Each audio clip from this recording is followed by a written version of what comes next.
प्रस्तुत विवेक चूडामणी ग्रंथ भाग क्रमांक 2 श्लोक क्रमांक 418 काल आपण थांबलेलो होतो.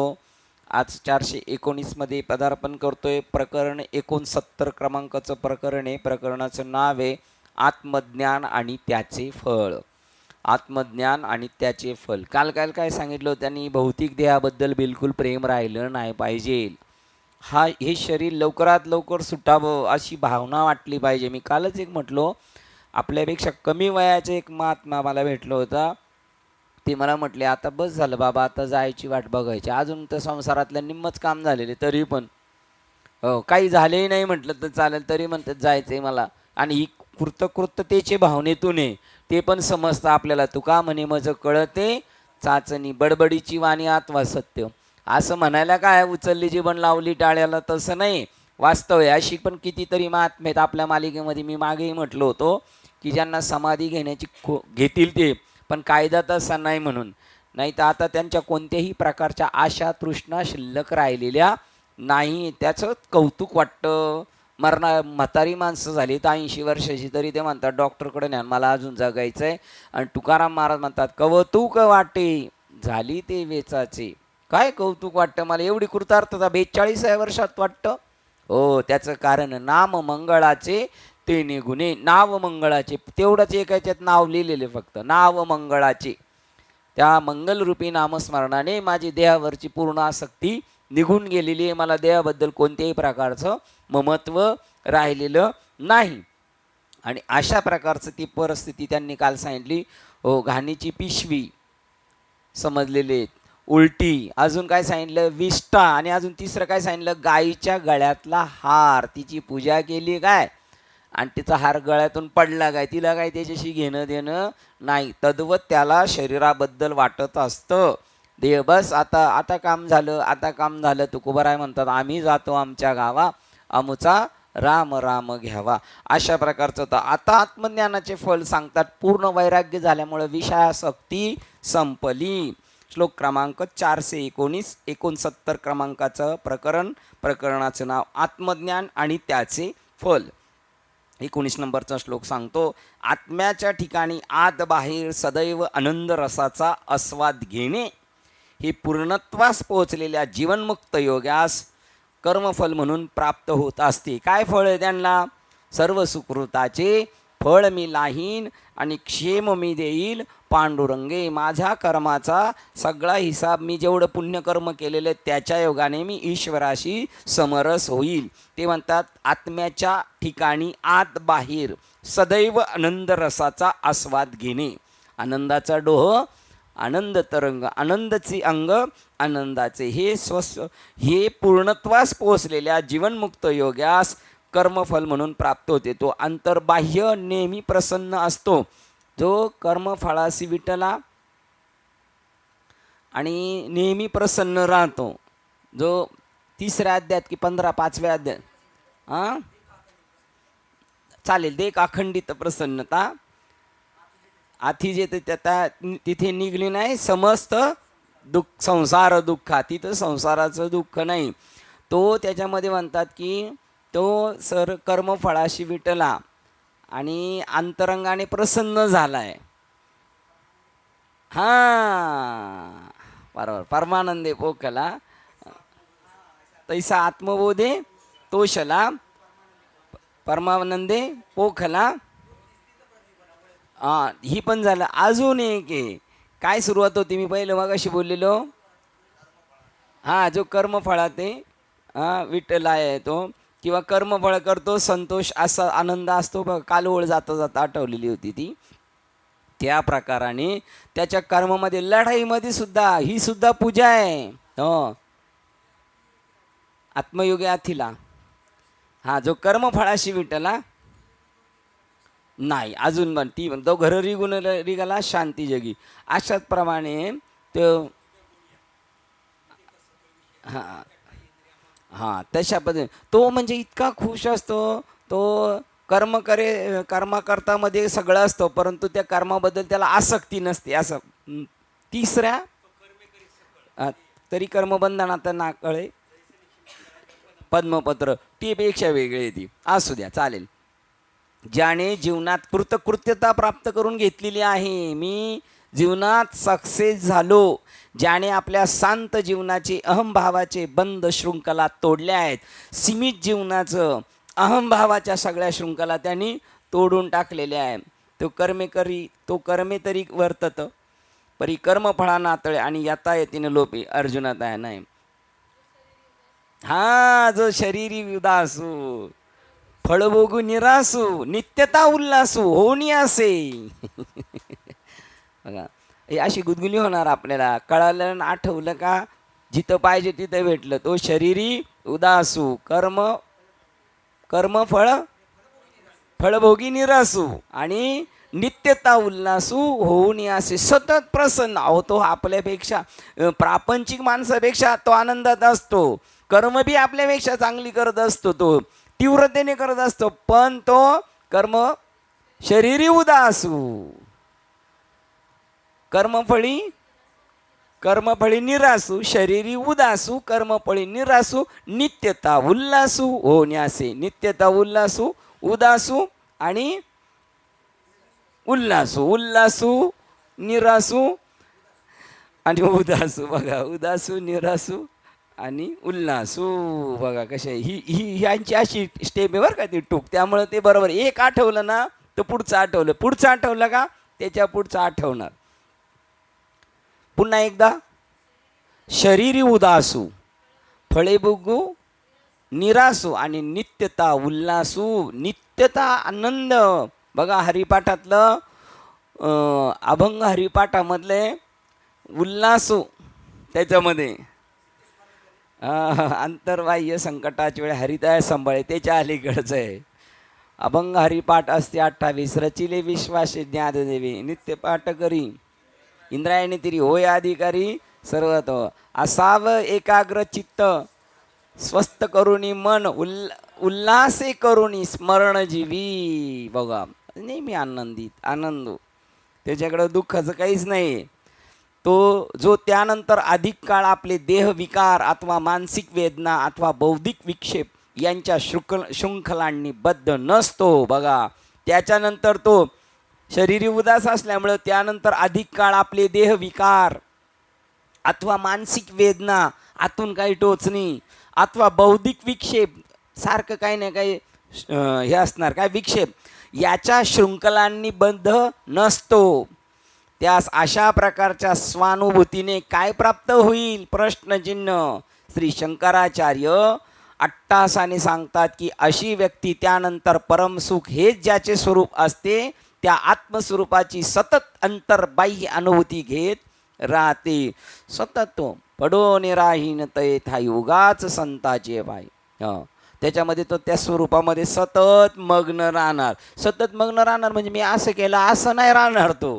तो मगाच्या प्रमाणे शरीरी उदासू फळभोगी निरासू आणि नित्यता उल्हासी होऊनी असं असणार तो. हो प्रसन्न श्री शंकरा ज्याचे स्वरूप असते आत्मस्वरूपाची सतत अंतर्बाह्य अनुभूती घेत राहतो. जीवनातील सर्व सायास हे केवळ सुखाच्या शोधासाठीच असतात. सगळे जेवढे सायास जगातली सगळी प्रत्येकाची पळापळी कशी आहे कशासाठी आहे सुखा लागी करसी तळमळ. ही सगळं काम करतो ना तो बी सुख शोधत असतो.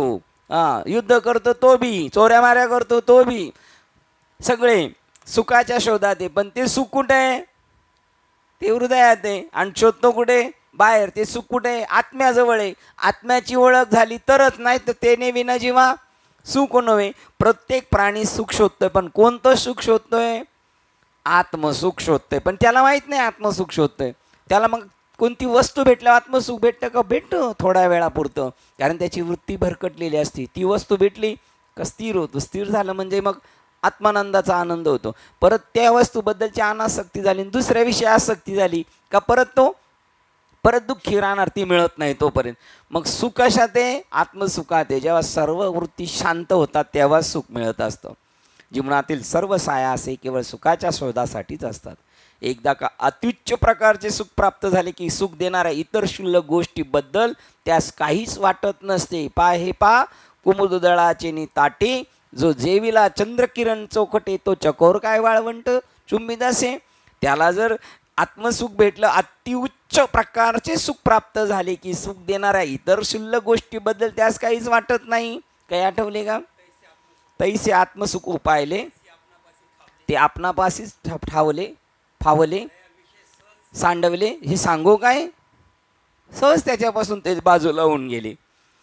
रामरसाची सवी आनरस रुचती कैवी, ब्रह्मरस गोडिता असं फावली, वासना निमाली विषयी विसर, पडिला निशेष अंगी ब्रह्मरस ठसावला. तो त्या रसामध्ये रंगून गेल्यानंतर दुसऱ्या रंगाचं त्याला काही आठवणच होत नाही. अशा रीतीने ध्यान साधनेच्या द्वारा ती व्यक्ती जेव्हा विक्षेप आणि मनोक्षोभ याच्या परिसराच्या अतीत होते.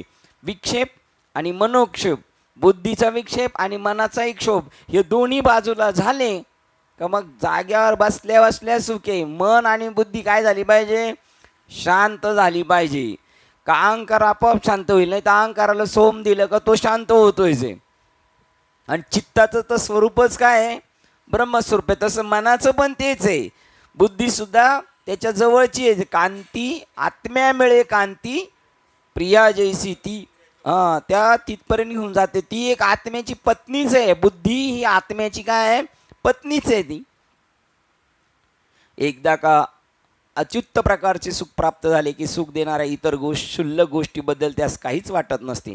अशा रीतीने ध्यान साधनेच्या द्वारा ती व्यक्ती जेव्हा विक्षेप आणि मनोक्षेप याच्या परिसराच्या अतीत होते आणि स्वतःच्या परिसरात प्रवेश करते. स्वतःचा परिसर कोणता? आपलं गाव, आपली जागा, आपला देश, आहे की नाही? आपलं घर, आहे की नाही? स्वतःचा परिसर कोणता शिंदे बाबा? स्वतःचा परिसर आपलं घर. आपलं घर कोणतं आहे? आपलं घर कोणतं आहे? वैकुंठ भुवनी घर केले. त्या स्वरूपाच्या ठिकाणी गेला तर निरंजनी आम्ही बांधिले घर, किंवा अजून ज्ञानदेवा घर चिदानंदी, ते आपलं घर आहे की नाही? मग स्वतःच्या परिसरात प्रवेश करतो तेव्हा आपण दैनंदिन जीवनाच्या ज्या कर्मात मग्न होत असतो, आपल्या कर्मात तो आपला कडेलोट करून घेणार नाही. मग तो त्या कर्मामध्ये अहम आणि ममत्व चिटकून घेणार नाही. दैनंदिन कर्म करणार, पण आता तो स्वतःच्या स्वरूपाच्या प्रदेशात आहे. ह्या प्रदेशात नाही, देवरूपी प्रदेशात. देहाच्या अलीकडचं जे त्याचं मुख्य आहे, जिथून आलास, माझं गाव, त्या मूळ गावचा जो आहे त्या गावाच्या परिसरात येतो, आत्मस्वरूपाच्या ठिकाणी. त्यामुळं तो संकुचित 3.5 हाताच्या देहामध्ये गुंतून त्या कर्माच्या याच्यामध्ये कडेलोट स्वतःचा करून घेत नाही. श्लोक क्रमांक 420. वैराग्याचे फल ज्ञान आत्मबोध. वैराग्य आहे ना भरपूर जणांना, पण वैराग्याचं फळ नाही मिळालेलं. मग एक वैराग्य सिद्धी आणि एक आत्मसिद्धी. काही लोक नावारूपाला आलेत महात्मे, त्यांचं काय न्यूनपणा नाही. आपण तर तिथं पण नाही, त्यांच्या पायाजवळ बी नाही बसायची आपली लायकी. तरी पण धर्म ग्रंथ काय सांगतात? वैराग्य आहे, पण त्या वैराग्याचं फळ काय पाहिजे? आत्मज्ञान. आत्मज्ञान फळ नाही, मग वैराग्याचं काय उपयोग? आंधळ्या गरुडा ते पाखा, तिथे कवण्या उपेगा जाती, तैसे सत्कर्माचे उपकठाती ज्ञानेवी. ज्ञान नाही ना तुम्हाला, ज्ञान म्हणजे आत्मज्ञान नाही ना, मग वैराग्य काय उपयोगाचं नाही. ज्ञान आहे किंवा वैराग्याने कुठे घेऊन गेलं पाहिजे? त्याला ज्ञानाची भेट घालून दिली पाहिजे. वैराग्याचे फल ज्ञान म्हणजेच आत्मबोध. वैराग्याचं फळ काय? आत्मबोध. बोधाचे फल उपरती. बोधाचे फल उपरती. उपरती म्हणजे काय? येणारे पुढे. उपरती म्हणजे काय? सर्व घरदार, बायका, पोरं, जमीन, जुमला, जात पात, देश याच्याबद्दल काही अनासक्त राहणे, थोडक्यात संन्यस्त वृत्तीने राहणे, त्याचं नाव उपरती. राहायचं म्हणून राहतो, राहायचं म्हणून राहतो, असं राहतो तो, माझं म्हणून राहत नाही. ही त्याचं फल आहे. पहिलं फल काय? वैराग्य. वैराग्याचं फळ काय? आत्मबोध. आत्मबोधाचं फल काय? उपरती. कशात गुंतायचं नाही, नको नको म्हणा गुंतो माया जाळी, त्याच्यात कशात तो अटकत नाही, ती उपरती. सर्व इंद्रियांपासून निवृत्ती. सर्व इंद्रियांची निवृत्ती कशाने होणार आहे? आत्मबोधानेच होणार आहे. इंद्रिय विसरली प्रवृत्ती तर प्रवृत्ती झाली पांगोळी, तर्काची दिठी गेली आणि इंद्रिय विसरली, विषय संगू ते ज्ञान पैगा बरवी. बरं, इंद्रिय विषय संगू विसरली म्हणजे जीही विषय संगू न सांडिता, इंद्रियासी न दंडता, भोगिल्यासी निसंगता, कामने विन कामे विन, कोणतीही अपेक्षा नसताना तो तिथे. म्हणजे उदाहरणार्थ रस्त्याने चाललोय, घ्या चहा, घ्या नाश्ता, पायवारीला चालताना जेवून जा, काही अपेक्षा आहे नाही. पण आलेल्या गोष्टी आहेत, भोगल्या. मिळालं आपल्याला पंढरपूरमध्ये तुकाराम महाराज मंदिरामध्ये जेवण, घेतलं नाही, राहिलं. सर्व इंद्रियापासून निवृत्ती, डोळ्यांचं जे सुख आहे, हो, मुखात तोंडाचं जे सुख आहे, सगळ्यात जर प्रतिबंध पहिला करायचा असेल आपल्याला तर एकनाथी भागवत सांगतं, तोंडावर बोलायला आणि खाण्याला परिणाम केला ना. कारण गाडीत पेट्रोल ज्यांच्या टाकीत फुले ना, त्या कार्ट्यांना लय वळवळ, येतो गावात जाऊन, येतो इकडं जाऊन इकडं, आणि पेट्रोल नेमकंच असेल तर नको नको, कामापुरतीच गाडी काढायची. तसं इंधन जास्त भरायचं नाही, कमी इंधन भरलं का ॲटोमॅटिक ताळ्यावर येतो माणूस. आणि बोलणं, सगळ्यात जास्त शक्ती कशाला जाती? बोलण्याला जाती, त्या नेत्रांना. म्हणून हे डोळे तुम्ही घ्या रे सुख पहा, विठोबाचे मुख मनात तेथे धावगी वगैरे, ऐका रे कान, ह्या सगळ्या गोष्टी आहेत ना, ह्या त्यांना ते काम लावून द्यायचं बस. पण यांना इंधन पुरवणारं पहिलं रसद बंद केली पाहिजे. ज्यावेळेला शिवाजी महाराज किंवा इतर लोकांना जेव्हा आपण किल्ल्यामध्ये अडकून ठेवायचं, तेव्हा काय बंद करायची पहिली? रसद. म्हणजे राशन पाणी बंद केलं का ऑटोमॅटिक ताळ्यावर येतात. युक्त आहार विहार, नेम इंद्रियासी सार, नसावी बासर, निद्रा बहु भाषण. जास्त बडबड नको आहे, जास्त झोपणं नको आहे, जास्त फिरणं नको आहे, आणि जास्त खाणं नको आहे.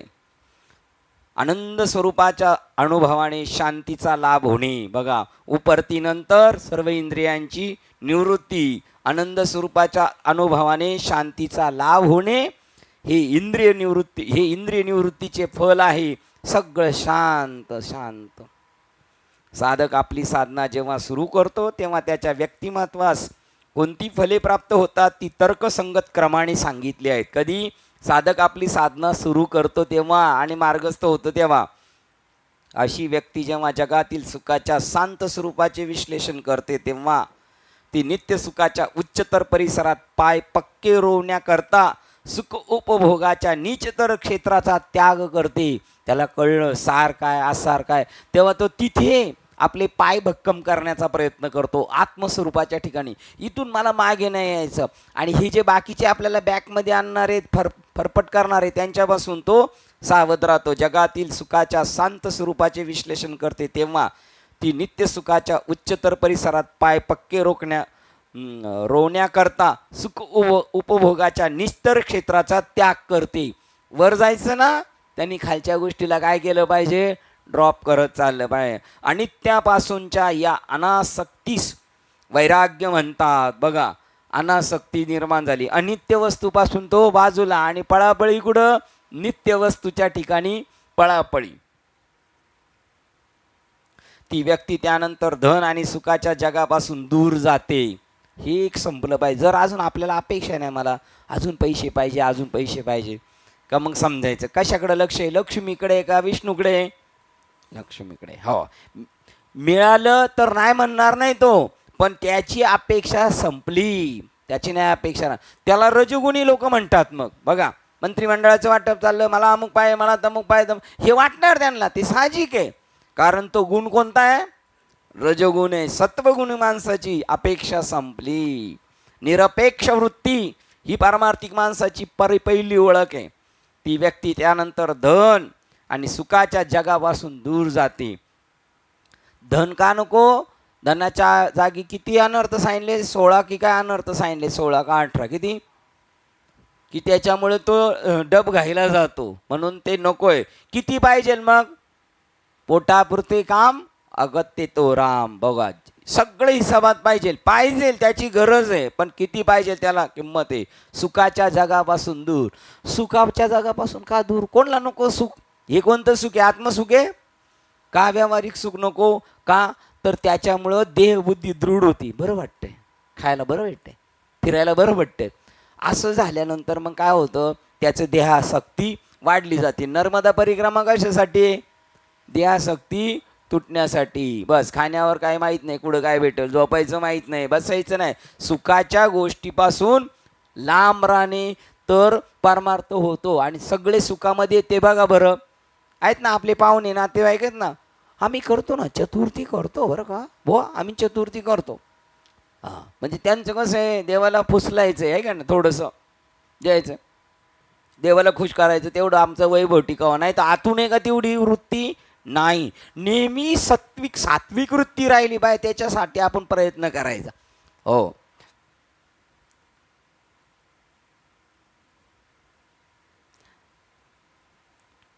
त्यानंतर वैराग्य कशाला म्हणतात, त्यानंतर ती व्यक्ती त्यानंतर धन आणि सुखाच्या जगापासून दूर जाते. बघा ना अहो, हे गौतम बुद्ध बघा ना, काय मोठी माणसं होती. हा, श्रीमंत राजे रजवाडे का बरं त्याच्यापासून बाजूला गेले? हा, नको, त्याच्यामुळे काय होणार, आपला मनुष्य जन्माचा जो मुख्य उद्देश आहे त्याच्यावर पाणी फिरलं जाईल, त्याच्यावर राख पडली जाईल, माती पडली जाईल. मन जेव्हा विषय वस्तू जगताशी असलेल्या कार्यमग्नतेच्या ओझ्यातून मुक्त होते, तेव्हा ते सापेक्षतेने शांत होत जाते. तुम्ही विचार करा बरं, हे गुजराती लोक आहेत ना, एकदा पोरं हाताशी आली चांगलं काम करायला लागली ना, त्याच्या हातात सोपवून चला मंदिर का रस्ता, मंदिर का रस्ता. अरे ते ओझ्यातून जेव्हा बाजूला होणार तेव्हा थोडा सुटकेचा आपल्याला आस्वाद, आणि आपण रिक्त राहू शकतो. नाही तर कोणती जबाबदारी मानगुटीवर असले ती लटकती तलवार तुम्हाला तिथपर्यंत जाऊच देणार नाही. देवाने जर सोडलं तर सुटायचं, पण बळत नाही सुटून पळत बसायचं.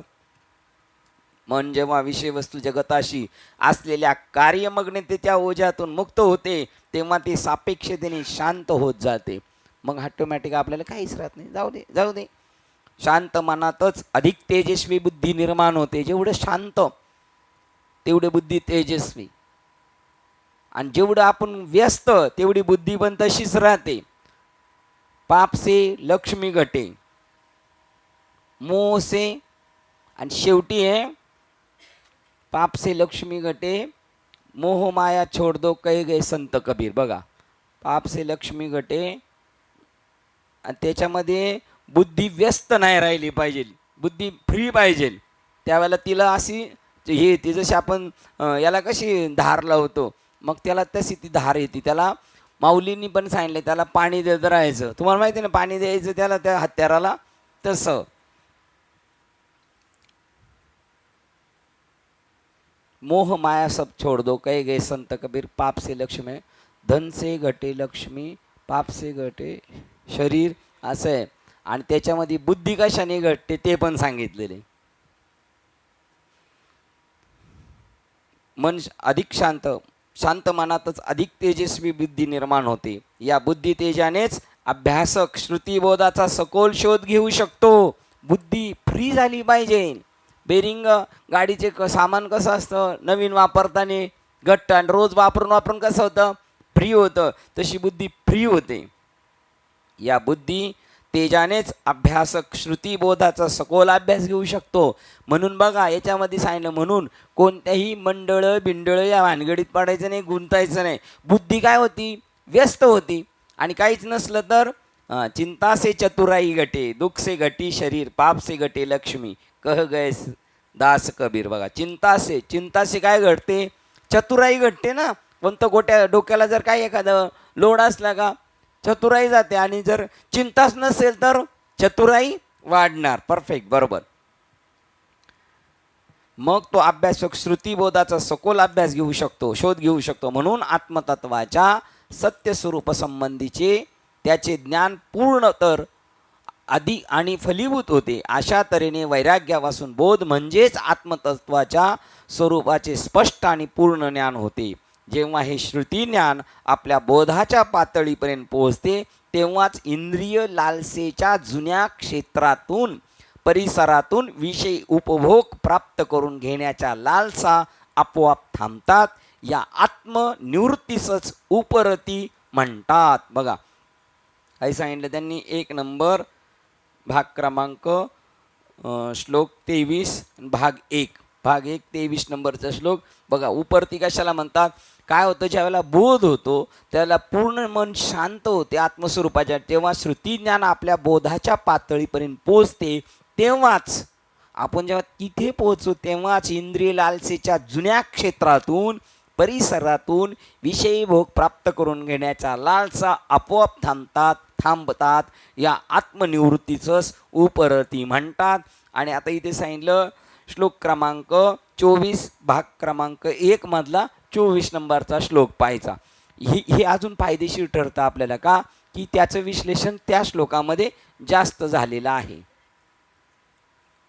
बघा, कर्मेंद्रिय आणि ज्ञानेंद्रिय या दोघांनाही आपापल्या भोग्य विषयापासून परतवून त्यांच्या कर्मकेंद्रात इंद्रिय गोलात स्थिर करण्याच्या प्रक्रियेस दम म्हणतात.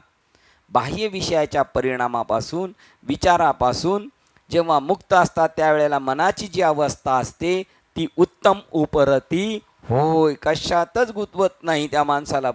सेपरेट मोकळा महत्वाकांक्षी साधकाने मन बुद्धीविषयी आणखी ज्या 2 गुण संपत्ती आवश्यक असते त्याचे स्पष्टीकरण या श्लोकात केलेलं आहे. त्याच्यात सांगितलं त्यावेळेला त्याला ती उपरती म्हणजे सगळ्यातून बाजूला होणे.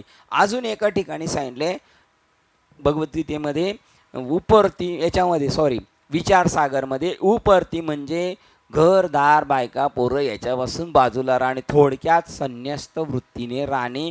मी आणि माझी आठवण विसरले जायचे अंतकरण पार्था तो संन्याशीचा निरंतर. तुम्ही बघा बरं ही कसं ही ओळ काय सांगते बरं आपल्याला. संसारात राहताना मी आणि माझी आठवण विसरले जायचे अंतकरण. कशात कुठं राहताने आता प्रपंचात राहिलं मी माझं विसरलं. हे शेजारी बाजारी काय करतील बरं आपले गावकडचे शेजारी वगैरे काय करतील सगळे धुवून नेतील का नाही. मी माझी आठवण विसरली असं अर्जुनाने युद्ध केलं. कसं केलं असेल बापरे. लढाई करताना मी आणि माझी आठवण विसरले जायच्या पार्थात तो संन्याशी आणि तो संन्याशी लढाईला पाठवलाय. अन्य अर्जुना देऊन समाधी सवेची घातला महायुद्ध. बघा हे बी महायुद्धच आहे. आपला अंतर्बाह्य आम्हा युद्धाचा प्रसंग रात्रंदिवस आम्हा युद्धाचा प्रसंग अंतर्बाह्य जन आणि मन. आणि तिथे त्यांनी शांत राहायचं. ती उपरती येते म्हणतात तिथे. या श्रुती ज्ञानामुळे मानसिक शक्तीचा क्षय घडवून आणणाऱ्या नेहमीच्या क्षेत्रातून आपले लक्ष निवृत्ती करणे सोपे जाते. बघा या श्रुती ज्ञानामुळे मानसिक शक्तीचा क्षय आपले जे वाया जाणारी शक्ती आहे तिला कुठं प्रतिबंध करायचा आणि तिचा ट्रॅक कसा चेंज करायचा हे याच्याकडून घडलं जातं. या श्रुती ज्ञानामुळे मानसिक शक्तीचा क्षय घडवून आणणाऱ्या नेहमीच्या क्षेत्रातून आपला जो काय म्हणता अपव्यय होणार होता आपल्या शक्तीचा तो घडत नाही. अपव्यय घडत नाही आणि आपले लक्ष निवृत्ती करणे सोपे जाते. उच्च तत्वाच्या ज्ञानाचा परिणाम म्हणून मन जेव्हा मनोविक्षेप क्षेत्रातून परावृत्त होते तेव्हा ते अधिक शांत होत जाते. मन जितके शांत तितके सुख अधिक. ज्यामध्ये मन कधीच विक्षेपित होत नाही ज्याच्यामध्ये मन कधीच विक्षेपित होत नाही अशी आत्मनिष्ठ अवस्था म्हणजे सुख. बघा मग आपण पारमार्थिक माणसाने कसं राहिलं पाहिजे का जेणेकरून आपल्याला तकलीफ नाही झाली पाहिजे. उदाहरण काय सांगायचं आपले डॉक्टर बाबांनी काय सांगितलेलं माहिती आहे का. झोप पडल्या लागली पाहिजे का समजायचं का विक्षेपित मन नाही. आणि पडल्या झोप लागत नाही उलट पडल्या बाकीचं सगळं आठवायला सुरुवात होती आहे का नाही. म्हणजे मन विक्षेपित नाही आहे का नाही. म्हणजे आठवते म्हणजे विक्षेपित आहे आणि पडल्या झोप लागली म्हणजे विक्षेपित नाही. आता जो दिवस रात्र झोपतोय तो म्हणेल मग मी परफेक्ट आहे म्हणे. उच्च तत्वाच्या ज्ञानाचा परिणाम म्हणून मन जेव्हा मनोविक्षेप क्षेत्रातून परावृत्त होते तेव्हा ते अधिक शांत होत जाते. मन जितके शांत तितके अधिक सुख. ज्यामध्ये मन कधीच विक्षेपित होत नाही अशी आत्मनिष्ठ अवस्था म्हणजे सुख. कोणती सुख म्हणजे काय आत्मनिष्ठ अवस्था म्हणजे सुख. जेव्हा आत्मतत्वाची अनुभूती अंतर्यामी निर्माण होते तेव्हा ते शांती असते. बस काहीच नाही. स्थिर स्थिर स्थिर जी सर्व बोधातून आरपार जाते अशी शांती कशी असते ते एका ठिकाणी उदाहरण कशा दिले याच्यात का पुढे. जसं एखाद्या माणसाचा तो हे काढायचा असतो ना फोटो एक्स्ट्रा तो वेळेला काय करतात, ती शक्ती ते क्षयी किरण कसे इकडून तिकडं जाऊन आतलं सगळं बघून येतात, तशी ती शांती, आत शांती बाहेर शांती, आहे की नाही, जी सर्व बोधातून आरपार जाते अशी शांती. आणि कोणत्याही बाह्य विषय वस्तूमुळे नव्हे तर आपल्यातील आत्मतत्वाच्या मूळ स्वरूपामुळे निर्माण होणारी ही अंतर्यामीची महान शांती हीच उपरतीचे फल होय. आता उपरतीचे फल काय? आत्मशांती. आत बाहेर, आत हरी बाहेर हरी अशी कंडिशन होऊन जाणार. हे आत बाहेर मिया कोंदले, हे समजतं ही श्री वासुदेव अशी कंडिशन होऊन जाणार त्याची. उपरतीचं फळ काय? ईश्वराची, सर्व व्यापक ईश्वराची प्राप्ती. 421. जर फलनिष्पत्तीच्या पुढच्या टप्प्याचा अभाव असेल तर पुढची फळे येणार नसतील, तर पूर्वीची फळे व्यर्थ होत. बघा आता काय सांगितलं, लगेच लिंकच लागणार नाही याची. हां, पण मागची जी सांगितली होती ना, वैराग्य, नंतर काय सांगितलं होतं, आत्मबोध, नंतर काय सांगितलं होतं, उपरती. उपरती नंतर आत्मशांती, परम उपरती. उपरती नंतर परम उपरती, बरोबर. मग ही जर पुढची फळं नाही दिली तर मागचं फळ वैराग्य काय उपयोगाचं? वैराग्यातून काय झालं पाहिजे? आत्मबोध. आत्मबोधातून काय झाली पाहिजे? उपरती. उपरतीतून सर्व व्यापक परमात्म्याची प्राप्ती. हो, आत्मस्वरूपाच्या मूळ स्वरूपाच्या निर्माण होणारी अंतर्यामीची महान शांती ती उपरतीचे फल होय. उपरतीला आणि एकाला फळ नाही ते पुढं काय उपयोग जायचा ना, वैराग्य काय उपयोग असे भाऊ केवढा मोठा. जर फलनिष्पत्तीच्या पुढच्या टप्प्याचा अभाव असेल तर त्याला पुढचाच फायदा नाही, तर मागचं काय उपयोग असे. पुढची फळे येणार नसतील तर पूर्वीची फळे व्यर्थ होत. बघा आता लिंक लागणार, म्हणजे आपण मागच्याला धरून पाहिजे आणि त्याच्या पुढच्याला धरून पाहिजे, तर मधलं कळणार आपल्याला. वासनांची पूर्ण निवृत्ती, त्यामुळे अंतकरणात नांदणारी परमतृप्ती, स्वतः नेहमी आनंद स्वरूप राहणे ओघानेच प्राप्त होते. खऱ्या साधकाच्या जीवनामधील कार्यकारण भावाची साखळी आधीच्या श्लोकामध्ये दिली आहे. मागच्या श्लोकामध्ये कार्यकारण साखळी एकामागे एक पुढे पुढे येणाऱ्या अवस्थांच्या टप्प्यात जर अभाव असेल तर मागचं उपयोगाचं नाही. पुढे पुढे येणाऱ्या अवस्थांच्या टप्प्यात जर अभाव असेल तर आधीचे टप्पे फलीभूत होत नाहीत असे आचार्य या श्लोकात म्हणतात. तुम्हाला आत्मतत्वाचे शब्दज्ञान असेल आणि जर वैराग्य नसेल तर ते ज्ञान काही उपयोगाचे नसते. आता काल मगाशी काय सांगितलं, वैराग्य आहे, आत्मज्ञान नाही. आता पोपटपंचीचं ज्ञान आहे पण वैराग्य नाही, तरी विरक्ती वाचून काही मग ज्ञानाशी तगणेच नाही, हे विचारून ठाई ठेविले देवे. तुम्हाला आत्मतत्वाचे शब्दज्ञान असेल आणि जर वैराग्य नसेल तर ते ज्ञान काही उपयोगाचे नसते. जर तुम्ही आत्मनिग्रही असाल आणि आत्मनिग्रह जर तुम्हाला उच्च तत्वाच्या आत्मनिष्ठ बोधापर्यंत नेत नसेल तर ती उपरती म्हणजे केवळ सोडवणूक, फक्त रिकामा. ज्ञानेश्वर महाराज म्हणतात, बेड रेस्टवर गेलाय, कामावर आहे पण आजारी असल्यामुळे पगार चालू आहे आणि कामाने त्याला सुट्टी दिलेली 15 दिवसाची, पण तो कायमचा सुट्टीवर नाही. 15 दिवस बेड रेस्ट, का परत चांगला झाला का परत त्याला घाण्याला झोपायचा आहे. बघा काय केवढं मोठं, किती एकावर एक डिपेंड आहे. हे पाहिजे ते पाहिजे, ते पाहिजे हे पाहिजे. उदक अग्नी धान्य झाल्या घडे पाक, एका विन एक कामाने. एक आहे, हे आहे ते आहे, हे देतो ते देतो, न देशी कोणाला प्रभू हा खेळ दुनियेचा. कशाला सांग केलासी, कोणा हे दे कोणा ते दे, न देशी सर्व कोणाला प्रभू हा खेळ दुनियेचा. कशाला केलासी. बरोबर. सुखास्तव हे यांच्या वडिलांनी अभंग म्हटलं. एकदा यांच्या गावी घरी भजन ठेवलं तर म्हणले बाबा म्हणा, तर बाबांनी हा अभंग म्हणा, है ना. असं तुम्ही असं उलटच बोलणार का? हा नाही म्हणणार, नाही म्हणणार. सकाळी म्हणायचे होय. सकाळी उठल्या म्हणायचे.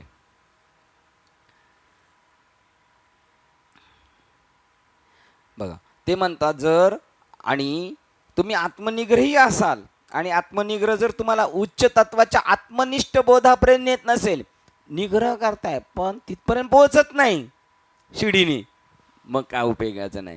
तर ती उपरती म्हणजे केवळ सोडवणूक होई, बचावच समजावायचा थोड्यापुरता वाचला, ती कधीच सृजनात्मक असणार नाही. म्हणजे त्याच्यातून काही पुढे तिला संतती होणार नाही. आधीच्या अवस्थेचे उदात्त गुण जरी तुम्ही जोपासले असतील तर त्यानंतरची अवस्था फलीभूत होणार. बघा जर आधीच्या अवस्थेचे उदात्त गुण जरी तुम्ही जोपासले असतील तरच त्यानंतरची अवस्था फलीभूत होणार. म्हणजे तिथं ते पक्क झालं तरच पुढे. जेव्हा त्या साधकाने विषय सुखाच्या पासून उपरतीच्या द्वारा श्रुती प्रणित सत्य ज्ञान वाढवले असेल तरच त्या ज्ञानाचा परिणाम म्हणून तो विषय लालसेच्या क्षेत्रासंबंधी निकोप, अनासक्त वृत्ती, सावकाश आणि धैर्याने वाढीला लावतो. हळूहळू पंडूसुता मीच होईजे. ज्ञानपूर्ण उपरतीचा परिणाम म्हणून जेव्हा साधक आपल्या अंतःकरणात ओसंडणारे सुख आणि शांती याचा अनुभव येतो तेव्हाच तो त्या सत्यस्वरूपाच्या मंदिराच्या द्वारीचा श्रेष्ठ सेवक बनतो. बघा हळूहळू पुढे गेला तर मग तो त्या आत्मरूपी गाभाऱ्यात पोचतो. अशा तऱ्हेने विकसित झालेल्या व्यक्तित्वाचा सेवकच देवत्वाच्या अवस्थेमध्ये प्रवेश मिळू शकतो. बघा आता कुठे गेला तो? पहिला मंदिराच्या दारात गेला, मंदिराच्या गाभाऱ्यात गेला असेल तर का अंतःकरणाचा ओसरणारा सुख आणि शांती अनुभव येतो तेव्हाच तो सत्य स्वरूपाच्या मंदिराच्या द्वारीचा श्रेष्ठ सेवक बनतो. आता काय झालंय? तो मंदिराच्या दारातला श्रेष्ठ सेवक बनला. आता सेवकच कोण होणार आहे? मालक होणार आहे. पीएच नंतर कोण होणार आहे? मालक होणार आहे. मालक गेले का पीएच मालक होणार. अशा तऱ्हेने विकसित झालेल्या व्यक्तित्वाचा सेवकच देवत्वाच्या अवस्थेमध्ये प्रवेश मिळू शकतो. आता देवळाच्या दारात कोण होता? तो सेवक म्हणजे भक्त होता. आता भक्तच कोण झाला? देव झाला. बघा ही एक पायरी आहे.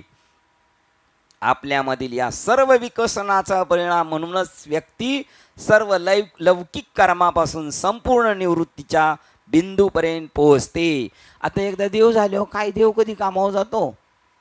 देवाच्या आंघोळी घालायला लोकांना काळजी, देवाला जेवायचं, देवाला कपडे घालायचे, आता देवाला झोपायचं. मग मंदिर कोणी बंद करायचं? देवानी. बाकीची माणसं ठेवलेली आहेत. त्यावेळेला तो मनुष्य आपल्यामधील या सर्व विकसनाचा परिणाम काय विकास झाला त्यांचा? कोण झाला तो? आता देव झाला. म्हणूनच व्यक्ती सर्व लौकिक कर्मापासूनच संपूर्ण निवृत्तीच्या बिंदूपर्यंत पोहोचते. आता कशातून झाला? सर्व लौकिक कर्मापासून तो सुटला. पत्नीशी भांडण झाल्यामुळे वा मुलाबाळांच्या कृतज्ञपणामुळे किंवा बाजारभावातील चढ उतारामुळे एखादा मूर्ख तरुण जर जगाचा त्याग करून गंगेच्या काठाकडे धावेल आणि आपली वस्त्री भगवी करील तर तो काही साक्षात्काराचा अधिकारी होत नाही. पोरांशी भांडण झालं, बायकोशी भांडण झालं किंवा बाजारात डब घ्यायला गेला धंद्यात, मग म्हणलं आता काय करू, कपडे भगवी घालून संन्यास हो, असा होत नाही. इकडून पायरीने गेला तर होतो, इकडून आलेला तो वैतागून आलेला नाही.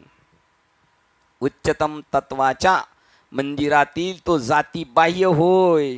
त्याला बाहेर काढून टाकला. चल तुला आतमध्ये एंट्री नाही. उच्चतम तत्वाच्या मंदिरातील तो जातीबाह्य होय. जीवनातून पळ काढणारे काही धर्मात प्रवेश मिळू शकत नाहीत. इकडं ज्याला जमलं नाही तर तिकडं काय करू शकतो? उच्चतम क्षेत्रातील पातळीवरील धर्म हा फक्त ज्यांनी टिकाऊ आत्मप्रयत्नांनी आवश्यकती परिपूर्णता विकसित केलेली असेल अशा संपन्न व्यक्तीकरताच राखून ठेवलेला असतो. त्या जागा कोणासाठी आहेत? त्या राखीव जागा आहेत. इथून परिपूर्ण झालेला आहे. उच्चतम क्षेत्रातील पातळीवरील धर्म हा फक्त ज्यांनी टिकाऊ आत्मप्रयत्न टिकाऊ केलेले, शेवटपर्यंत सोडला नाही, आवश्यक ती परिपूर्णता विकसित केलेली असेल त्यांच्यामध्ये तेवढी ती परिपूर्णता आणलेली असेल अशा संपन्न व्यक्ती करतात ते काय झाले, त्या जागेचे अधिकारी, परिपूर्ण संपन्न अधिकारी झाले. ते संपन्न व्यक्ती करताच राखून ठेवलेला असतो. आत्मविकास हा काही अपघात नव्हे. आता जरी आपण म्हणत असतो अचानक आपल्याला इकडं आणले, अचानक इकडं आणले, अचानक नाही आणलं आपल्याला, आपलं मागचं काहीतरी बॅलन्स होतं त्यामुळे इथे आलो.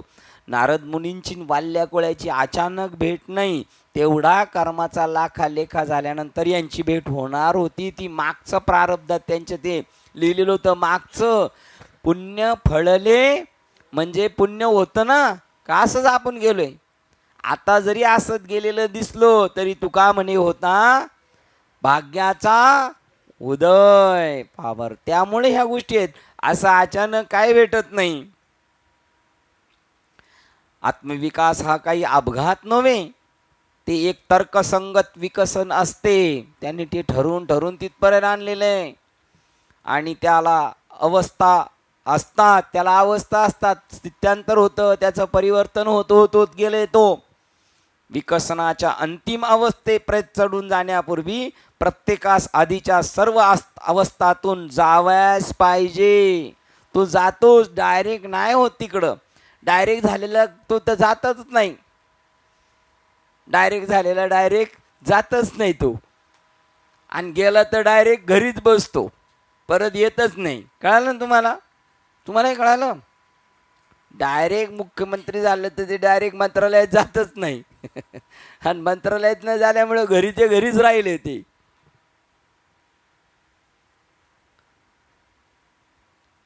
विकसनाच्या अंतिम अवस्थेपर्यंत चढून जाण्यासाठी प्रत्येकाच्या आधीच्या सर्व अवस्थातून जावयास पाहिजे.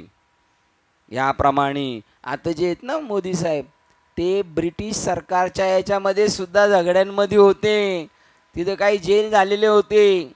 हे झालं व्यवहारातलं. हा व्यवहार पारमार्थ पण वेगळा नाही. एका स्टेपला गेलं ना तर वेगळा नाही. पण चला आता आपण हे वाचतोय, चिन्मयानंद स्वामी ते बी याच्यामध्ये होते. काय पाकिस्तान आपलं ते ब्रिटिश सरकारच्या याच्यामध्ये त्यांना सुद्धा जेल झालेली होती. ते इथपर्यंत आले. टिळक सुद्धा 6-7 वर्ष मंडाले जेलमध्ये होते, तेव्हा इथपर्यंत आलेत. संघर्षातून असं स्टेप बाय स्टेप जात असतो.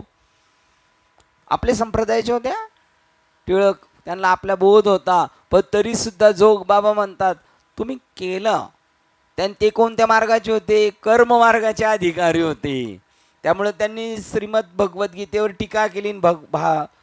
गीतारश्य नावाचा ग्रंथ लिहिला आणि बाहेर आल्यानंतर तो दाखवला. आता आपल्याला जर कुठं घरात जरी कोंडून ठेवलं तर आपण कोणता ग्रंथ वाचणार सुद्धा नाही, तर निर्माण कशाला करू आपण? वाचणार तुम्ही बरोबर. आणि मग बाहेर आल्यानंतर जोग महाराज म्हणतात जर का तुम्ही थोडासा जरा वारकरी संप्रदायाच्या इकडच्या याचा अभ्यास जर केला असता थोडा, तर अजून चेंजेस आला असता. एवढं बोलण्याचं पण तेवढं पाहिजे आपल्यामध्ये धम्मक. मोठ्या माणसाला सांगताना आपल्याला तसं सांगता आलंच पाहिजे. तेवढे आपल्यामध्ये काय म्हणतात, तुमच्या भाषेत गट्स पाहिजेत. काय पाहिजे त्याच्यामध्ये? मराठी काय शब्द आहे? योग्यता, धाडस आपल्यामध्ये पाहिजे तसं सांगण्याचं. शिवाजी महाराजांना सुद्धा त्यांचे सरदार सांगायचे, राजे थोडं सबुरीने घ्या. आता आपल्या घरातल्यांना सांगितलं सबुरीने घ्या, तर ते त्याच्यावर डबल उलट चालू राहते त्यांचं. सबुरी म्हणजे त्यांचं काय समजायचं आपण? डबल सबुरी द्यायची. ते राजे बी तसे होते आणि सरदार बी तसे होते. प्रति शिवाजी होते कोण? प्रति शिवाजी होते कोण? सरसेनापती नेताजी पालकर.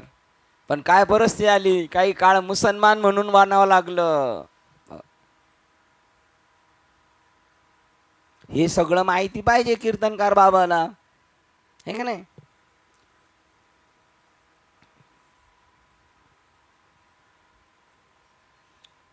याप्रमाणे आधीच्या याच्यातून जावंच लागेल त्याला. याप्रमाणे या आधीच्या श्लोकात उल्लेखलेल्या संस्करण करण्याच्या सर्व शिक्षा प्रकारातून तो गेलेला आहे. तोच केवळ बाह्य जगापासूनचे पूर्ण अनासक्तीचे जीवन खरोखर जगू शकेल. बघा, तो याच्यातून गेलाच पाहिजे.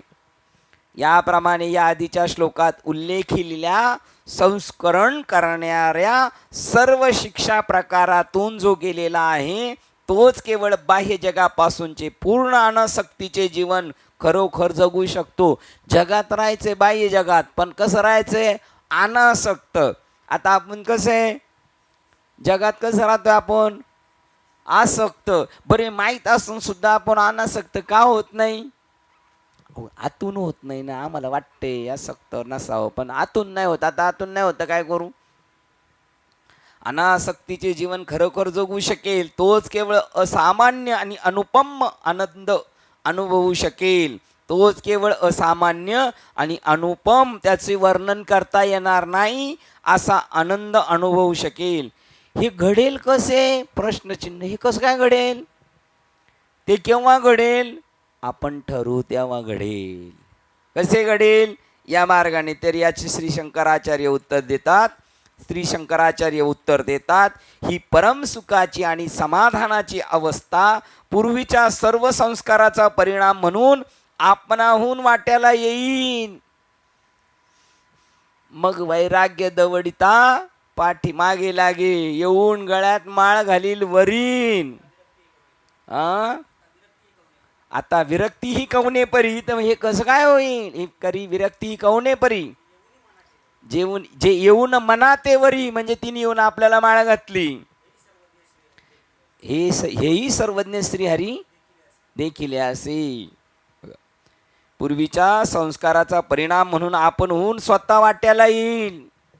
ही आध्यात्मिक साधकाची अंतिम फलश्रुती होय. शेवटच्या टप्प्यावर या महान अनुभूतीचे फल सांगण्याचे श्री शंकराचार्य चालू ठेवतात.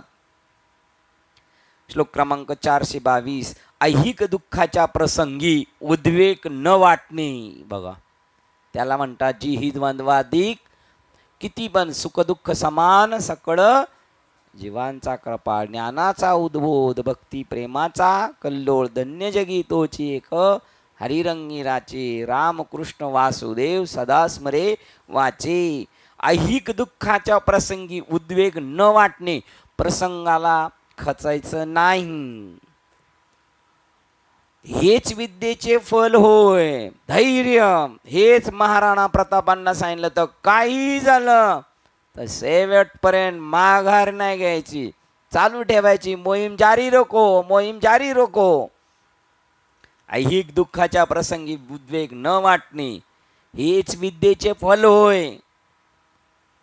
भ्रांती काळी जे नीच नाना प्रकारचे कर्म केले असेल, ज्यावेळेला भ्रांतीत होतो त्यावेळेला नीच प्रकारचे नाना कर्म केले असेल, तसे कर्म विवेक झाल्यावर त्या मुक्त पुरुषाच्या हातून कसे घडेल? प्रश्नचिन्ह. एकदा का अंतिम परमसुखाचा अनुभव घेतला की मानव त्यानंतर जीवनात भोगाव्या लागणाऱ्या दुःखद अनुभवांनी अस्वस्थ होत नाही. मग एकदा परमसुखाचा अनुभव आल्यानंतर व्यवहारातल्या दुःखाने तो खचला जात नाही. शारीरिक आणि मानसिक आणि बौद्धिक पातळीवर ज्याशी त्यास जाणीव होते अशा सर्व टोचण्या, शारीरिक मानसिक आणि बौद्धिक पातळीवर ज्याची त्यास सारखी टोचणी होत असेल अशा सर्व टोचण्या, जीवनाचे सर्व धक्के, वस्तुनिष्ठ तसेच आत्मनिष्ठ यांनी तो विचलित होत नाही. हो, तो स्थिर राहतो. भूतकाळाच्या, भविष्यकाळाच्या, वर्तमान काळाच्या घटनांनी तो व्हायबल होत नाही. साधनेचा परिणाम म्हणून त्याला प्राप्त होणाऱ्या ज्ञानाचे हे खरोखर फल होय. त्याला म्हणतात धृती. धैर्य 18व्या अध्यायात सांगितलं. शरीर, मन आणि बुद्धी यांच्या दुःखांनी तो विचलित होत नाही. शरीराच्या दुःखाने तो खचला जात नाही, मनाने खचला जात नाही आणि बुद्धी सुद्धा त्याची हे सोडत नाही.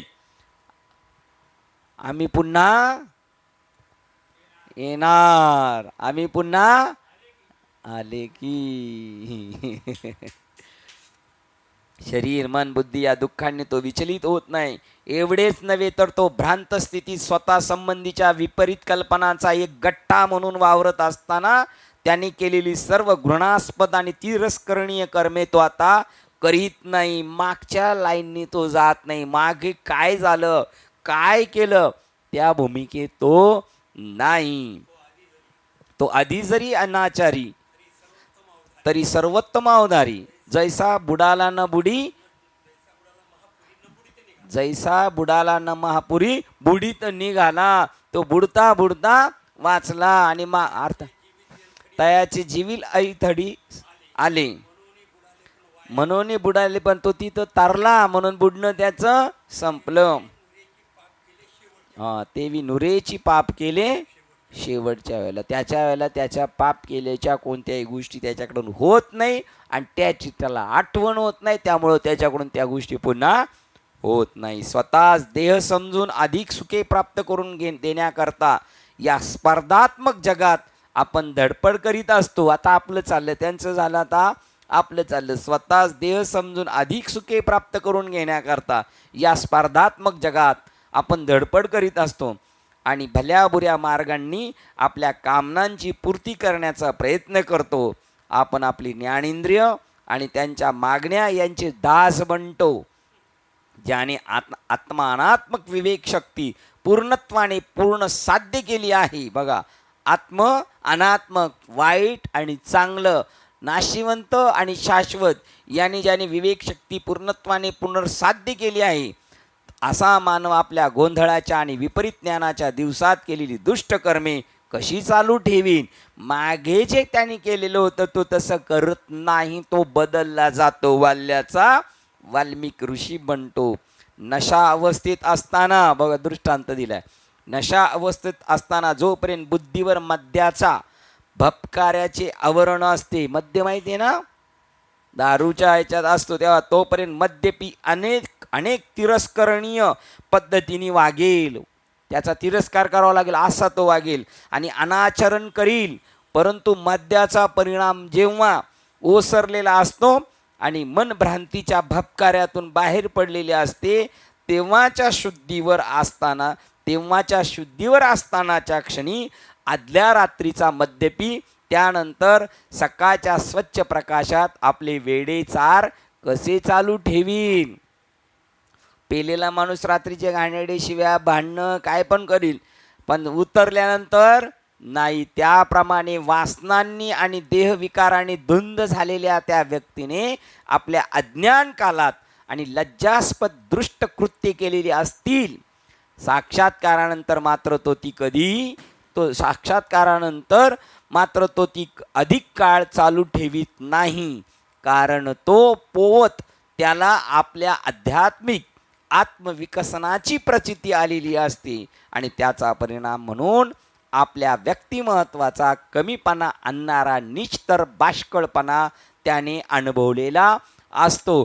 पहिला वाईट आहे, पण आता मात्र चांगला झाल्यानंतर तो परत तसं जाणार नाही, कारण काय वाईट होतं ते त्याने अनुभवलेले ना आता चांगलं, त्यामुळे तो त्या गोष्टीच्या आहारी जाणार नाही. लोखंडाचा विळा परिसाशी लागला, मागील ते मोला मागू नये. परी झाला ना, आता लोखंड होता आता परी झाला. वेशा होती पतिव्रता झाली, मागील ती बोली बोलू नये. दासी होती रायाशी रतली, मागील ती बोली बोलू नये. विष्णुदास नामा विठ्ठली रंगला, उपमा जातीची देऊ नये. आता शिंपी म्हणून त्यांना बोलायचं ना, आता साधू म्हणायचं, है की नाही. श्लोक क्रमांक 423. विद्येचे फळ म्हणजे असत्कर्मापासून मन निवृत्ती होणे होय. काय नाव आहे त्याचं प्रकरणाचं? आत्मज्ञान आणि त्याचे फळ आहे ना. आत्मज्ञान ना का आत्मबोध होतं? आत्मज्ञान आणि त्याचे फळ. काय त्याचे फळ आहे आत्म्याचे? विद्येचे फळ म्हणजे असत्कर्मापासून मन निवृत्त होणे, वाईट कर्मापासून बाजूला होणे, हे आत्मज्ञानाचे फळ आहे. अज्ञानाचे फल म्हणजे विषयाकडे प्रवृत्त होणे. आत्मज्ञानाचे फल विषयापासून बाजूला होणे आणि अज्ञानाचे फळ विषयाकडे प्रवृत्त होणे होय. हीच गोष्ट मृगजळ इत्यादींना जाणणारा व न जाणणारा यामध्ये दिसतो. ज्याला मृगजळ कळलं तो मृगजळाच्या पाठी लागत नाही आणि ज्याला मृगजळ कळलं नाही तो मृगजळाच्या मागे पळणारच.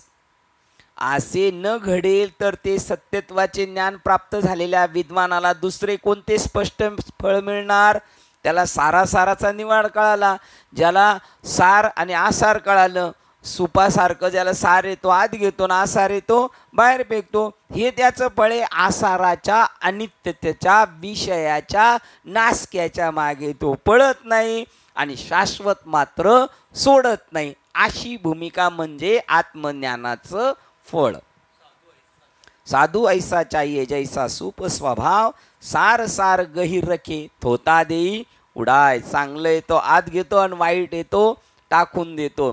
तैसे ज्ञानी जे होती ते वेदार्था ते विवरती, मग अपेक्षित स्वीकारती. शाश्वत जे चांगले ते घेणार आणि नासके ते उडून टाकात. वेद अनंत बोलिला, अर्थ इतकाची साधिला. विठोबाशी शरण जावे, निजनिष्ठे नाम घेऊ. एवढंच आम्ही घेतलं, बाकी ज्याच्या पाठीमाग लागलेलो नाही. परमात्म तत्वाची अनुभूती घेतल्यावर तुम्ही काय मिळवता? बस गुंजाळ बाबा म्हणतात मग शेवटपर्यंत सत्कर्म करीत राहणे आणि त्याच्यामध्ये जीवन व्यतीत करणे, एवढंच त्याला शिल्लक राहिलं.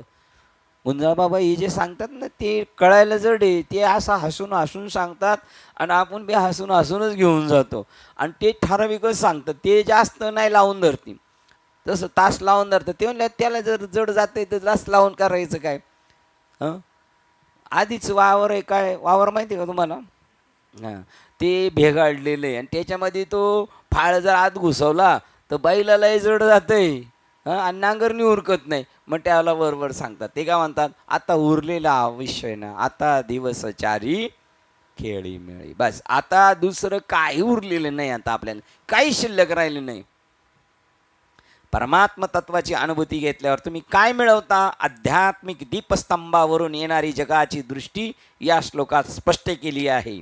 आज जे आपण त्याच्याकडे पाहतो ते ऐहिक दृष्टिकोनातून, शरीर मन बुद्धी या दृष्टिकोनातूनच त्याचा परिणाम म्हणून जग आपणास दृश्य भावना या विचाराच्या स्वरूपात अनुभव देते. बघा, परमात्म तत्वाची अनुभूती घेतल्यावर तुम्ही काय मिळवता? आध्यात्मिक दीपस्तंभावरून येणारी जगाची दृष्टी या श्लोकात स्पष्ट केली आहे. बघा आता इथं ट्रॅक चेंज झाला. आता आध्यात्मिक जगताची दृष्टी स्तंभावरून त्या मूळ मोठ्या स्तंभावर, बघा आता मैदानामध्ये मोठमोठाले उंचीवर दिवा लावला येतो, तो सगळीकडं प्रकाशला जातो. आता लगेच ट्रॅक चेंज केलाय. आज जे आपण त्याच्याकडे पाहतोय ते ऐहिक दृष्टिकोनातून, तो परमार्थिक दृष्टिकोनातून. आपण कोच्यातून पाहतोय? ऐहिक दृष्टिकोनातून. मग काय दिसणार ऐहिक दृष्टिकोनातून? शरीर मन आणि बुद्धीच्या दृष्टिकोनातून त्याचा परिणाम म्हणून जग आपणास दृश्य भावना या विचार स्वरूपात दिसते. आपल्याला आता आपण आपल्या शरीराकडून पाहिलं जग कसं दिसणार? जग रूपाने दिसणार. आणि आपण इकडून जर ब्रह्मरूप पाहिलं तर पुढे काय दिसणार? ब्रह्मरूप दिसणार. बघा 1 नंबर दिलाय जग. श्लोक क्रमांक 124 वरील टिप्पणी पहा. 124 वरील टिप्पणी पहा. मग अशी किती होती? 23 आणि आता डायरेक्ट 124.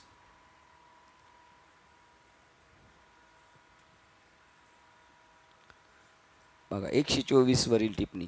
आता मी तुला परमोच्च आत्मतत्वाचे स्वरूप समजावून देईन. ते समजल्यावर मानव हा त्याच्या व्यक्तित्वाच्या बंधनातून मुक्त होईल आणि तो मोक्ष मिळवेल आणि आपण जगात गुंतून राहणार आणि तो आध्यात्मिक उंचीवरून सुटण्याचा प्रयत्न करणार. बघा त्याच्या म्हणतात कैवल्य ही शरीर मन बुद्धी. कैवल्य म्हणजे काय? मोक्ष.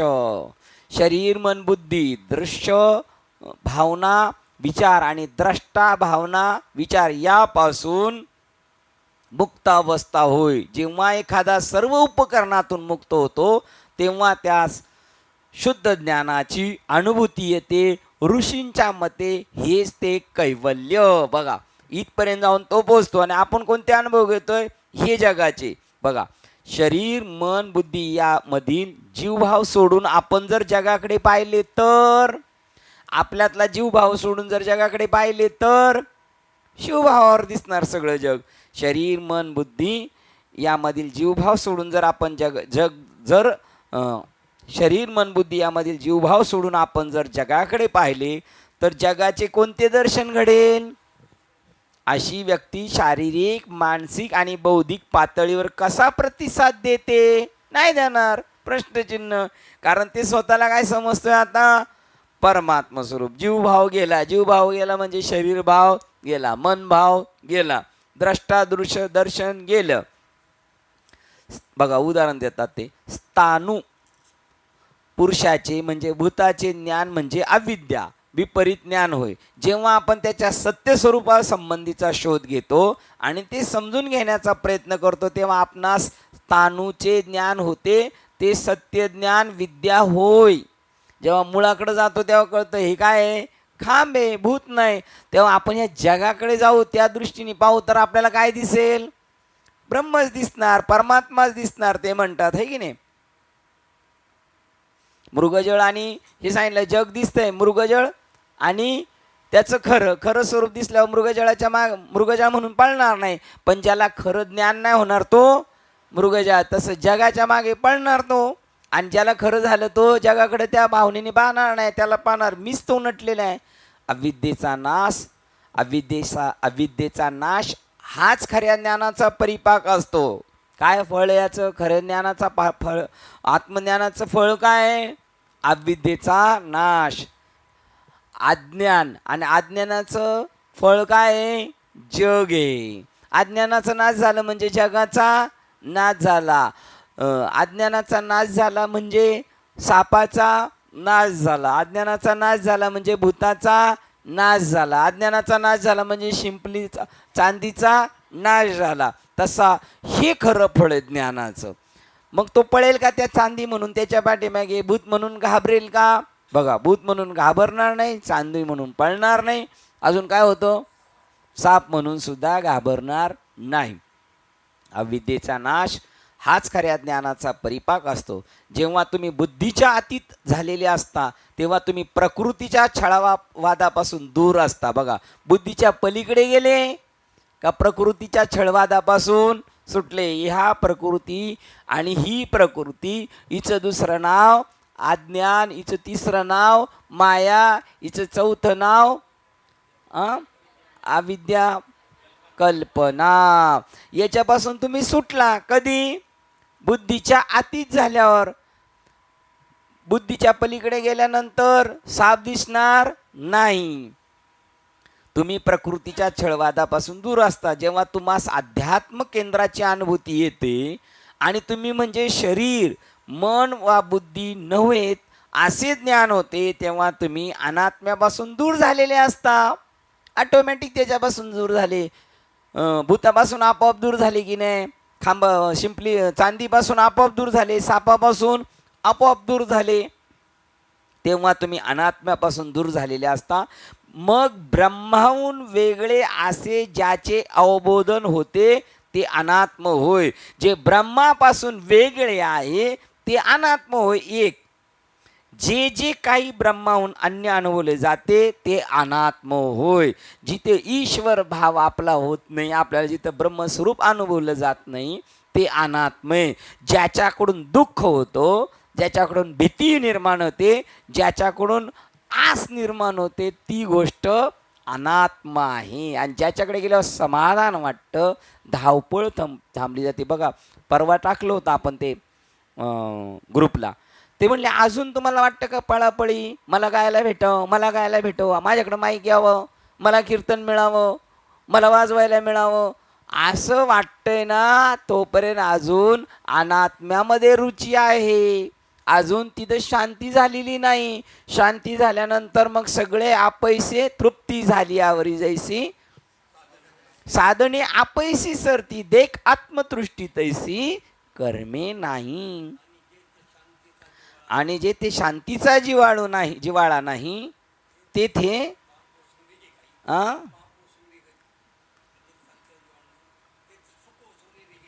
तेथे सुख कसं काय निघेल? जिथे शांतीचा जिव्हाळा नाही तिथे सुख टिकू शकत नाही.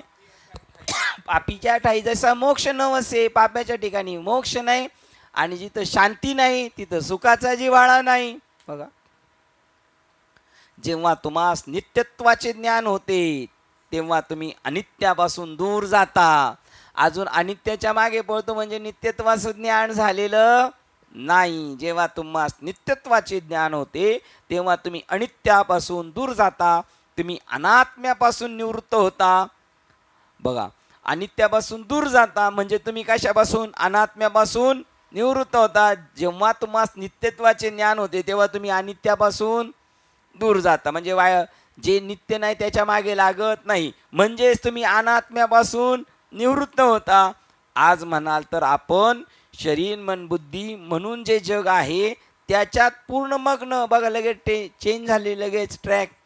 तुम्ही तिकडं अनात्म्यापासून दूर होणार, अनित्यापासून दूर जाता, अनात्म्यापासून निवृत्त होता. पण आज म्हणाल तर आपण शरीर मन बुद्धी म्हणून हे जग आहे. जग कशामुळे? आपण शरीर मन बुद्धी आहे म्हणून हे जग आहे. त्याच्यापासून पूर्ण मग्न आणि त्यात गुरफटून गेलेलो आहोत का सुटलेलो आहोत? आपण अनात्म्याशी तादात्म्य पावलेला असतो का आत्म्याशी तादात्म्य पावलेले आहोत? अनात्म्याशी तादात्म्य पावलेला असतो तेव्हा आध्यात्मिक अनुभूती प्राप्त होते. जेव्हा आध्यात्मिक, बघा आता ट्रॅक चेंज झाला परत. जेव्हा आध्यात्मिक अनुभूती प्राप्त होते तेव्हा प्रकृतीशी तादात्म्य नसते. पहिले नसते, मध्ये असते, आता परत नसते. आता तेवढ्या वेळात जर पाहुणा आला तर सगळे एक होत असते, आहे की नाही? त्यांच्या मधने बाबा म्हणतात, जर आपण ज्ञानेश्वरी घेतली आणि पाहुणा आला तर त्या बिचाराला काय नाही म्हणायचं, आपलं पाप आडवं आलं. चांगली गोष्ट करायला लागलो थांबावं लागतंय म्हणजे काय? आपण अनात्म्याशी तादात्म्य पावला. जेव्हा आध्यात्मिक अनुभूती प्राप्त होते तेव्हा प्रकृतीशी तादात्म्य नसते. मी देह आहे, मी मन आहे, मी बुद्धी आहे या भावनेपासूनची ती पूर्ण निवृत्ती होय. आणि हे तिसरा कोणीच सांगू शकत नाही. ज्याचं त्यालाच माहिती किंवा त्या लेवलचा असेल तो गुंतलेला आहे, हे पण तोच सांगू शकतो जो गुंतलेला आहे. आणि सुटलेला आहे हे बी तोच सांगतो हा सुटलेला आहे. हे वर काही कळत, ज्याचं त्याला एक कळतं किंवा त्याच्या बरोबरीचा किंवा त्याचा सिनियर, बस. आता मी किती म्हणलं मी देह नाही तर मला काय माहिती नाही मी काय स्वतःला समजतोय. मी जरी म्हणलं मी मन नाही तरी मला माहिती आहे. मी म्हणलं मी बुद्धी नाही तरी पण मला असं माझ्यापेक्षा शहाणा कोणी नाही. या भावनेपासूनची ती पूर्ण निवृत्ती होय. असत निवृत्ती. मी देह आहे कसे? असत आहे. मी मन आहे कसे? असत आहे. आणि मी बुद्धी आहे या भावनेपासून पूर्ण निवृत्ती. जशी जागृत अभिमानी, बघा दृष्टांत दिला, जशी जागृत अभिमानी आत्म्यात स्वप्न जगताच्या अनुभवापासून संपूर्ण निवृत्ती असते तशी. आता जागृत झालो का नाही? आणि रात्री मी घोड्यावर जात होतो. आता घोडा नाही मी बी नाही, घोड्यावर बसलेला राजा. मग आता ती कुठं गेलं ते गायब झालं. तसं जेव्हा मी देहबुद्धीतून पराय होणार तेव्हा हे जग माझ्यासाठी नाही. पण जग नसणार का? असणार. पण माझी भूमिका काय असणार? जननो हे हा अवघा जनार्दन. या भूमिकेत आपण आहोत की आपण नाहीत हे ज्याचं त्याला माहिती. बरं, आपण फसवायचं म्हणलं तर कोणाला फसवणार आहे? आपल्यालाच फसवणार आहे. अज्ञानाचा परिणाम म्हणजे प्रवृत्ती. बघा, अज्ञानाचा परिणाम म्हणजे प्रवृत्ती, जीव आणि कामना यामुळे प्रेरित होणारे कर्म हे केवळ अविद्येतच शक्य असते, नाही तर अशक्य आहे. अविद्येत काय काय शक्य? जीव, प्रवृत्ती, कामना, कर्म हे कशात आहे? सगळं अविद्येत. आणि विद्येत हे काही नाही. जेव्हा मी माझ्या प्रकृतीच्या बाह्य आवरणाशी तादात्म्य पावतो तेव्हा माझ्या व्यक्तित्वाची अहम केंद्रित कल्पना बळ धरते. बघा, मी माझ्या प्रकृतीच्या बाह्य आवरणाशी तादात्म्य पावतो तेव्हा माझ्या व्यक्तित्वाची मी, आणि तिथे मग कल्पना बळ धरते. मी आणि माझ्याची बळ धरते. वासनांनी प्रेरित होऊन मी जगात कर्म करतो. मग आपण शांत बसत नाही. अहम केंद्रित कर्म आणि तज्जन्य दुःख हा अज्ञानाचा परिणाम असतो. मी आणि माझी कर्म आणि त्याच्यामुळे निर्माण झालेली दुःख हा अज्ञानाचा परिणाम असतो. परंतु जेव्हा ज्ञानोदय होतो तेव्हा अज्ञान प्रलंबित मिथ्या जगाचा, सत्यत्वाच्या अज्ञानाचा आणि परिणामता विपरीत ज्ञानाचा पूर्ण विराग होतो. बघा, एकदा ज्ञानाचं सांगतात, एकदा अज्ञानाचं, एकाच झटाझट लगेच चेंजेस होतोय. आणि तो त्यावेळेला आपल्या लक्षात आला पाहिजे कशा अशा संबंधाने चालले. बघा, एरवी येणे आणि जाणे, का करणे आणि भोगणे हे प्रकृतीचे तिने मानिले. बघा, मी करतो, मी येतो, मी जातो, हे कशाचं म्हणणं आहे? प्रकृतीचं आहे. आणि मी येत नाही, मी जात नाही आणि मी काही करीत नाही, हे कशाचं आहे? हो, प्रकृतीच्या पलीकडचं बोलणं आहे. ज्ञान उदय होतो तेव्हा मग ते संपलं सगळं. आणि ज्ञान, बघा, याला म्हणतात प्रकृतीचे त्याने मानिले. आणि जो मनाशी चाड न सांगे, प्रकृतीचे केले नेगे आणि श्रद्धेचे प्रकृतीचे केले नेगे आणि श्रद्धेचे नि संभोगे सुखिया झाला. बघा, एक ही क्रॉस ही तुम्हाला पाठवता येईल का? मला नाही येणार ना. तुम्हाला येत असलं का? हे नाही येणार म्हणणारच आहे यांचं.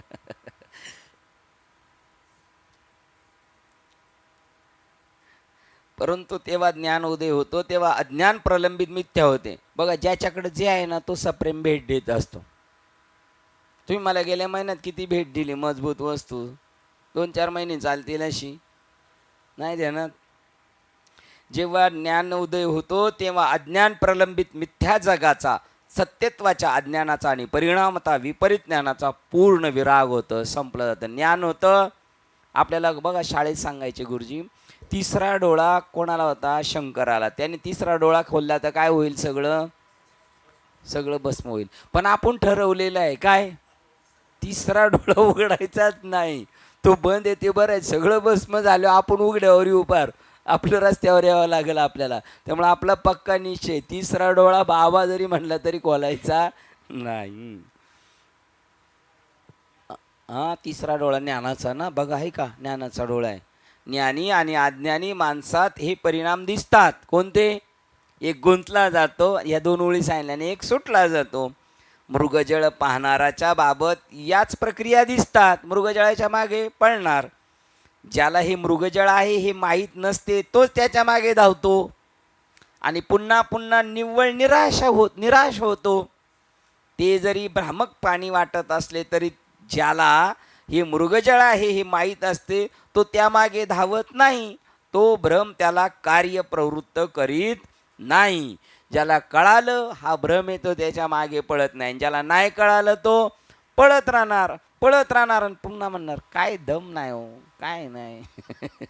अरे दम नाही, तुला कळतच नाही तर काय करणार आता, आहे की नाही? मृगजळाची नि पुरे का गिरीवरी, जसा मृगजळाच्या याने हिमालय पर्वत डगमगत नाही, तसा जो स्थित प्रज्ञे तो कधी हालचाल करत नाही. शुभाशुभे विकारे पातला जो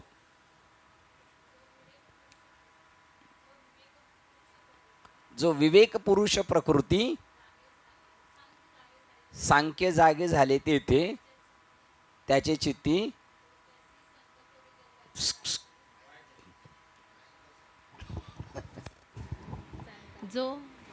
जो विवेक पुरुष प्रकृती सांख्य जागे झाले ज्याचे चित्ती, सांख्य जागे झाले चित्ती. सांख्य जागे झाले चित्ती म्हणजे काय?